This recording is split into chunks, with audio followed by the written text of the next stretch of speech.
In this video, I'm going to show you how to fix Snapchat login error. There are a number of things that could cause this issue.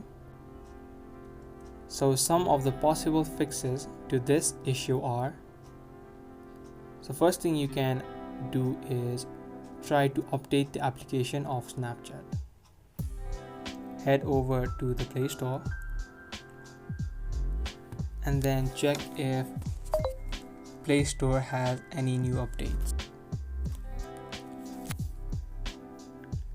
If the Snapchat does have an update, you can try to update the application. Updating application helps to fix any kinds of bugs that are causing the problem. So make sure that you update the application and try to see if that fixes the problem. If it does not, the next thing you can try out is try to offload the application of Snapchat. To do that, you can simply tap and hold the application of Snapchat and then tap on app info. Now this will take you to the settings of Snapchat.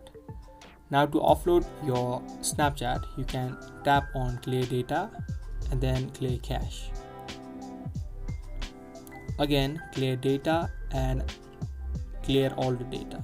Now what this does is clears any unwanted bugs that may have been causing the problem by resetting your system. Before you do that, make sure that you remember your credentials to log into your Snapchat application. You could also be facing this problem if you are typing in your password wrong. To reset the password, you can simply open the application and then tap on forgot password. If that is the case, then you can easily reset and create a new password for Snapchat. Other than these things, make sure that you are not using a VPN, because using a VPN also sometimes causes these kinds of problems. And also make sure that your Snapchat account has not been blocked. If it is blocked, it needs to be fixed. But if your account has not been blocked, following these steps that I just showed you will help to fix the problem of Snapchat login error.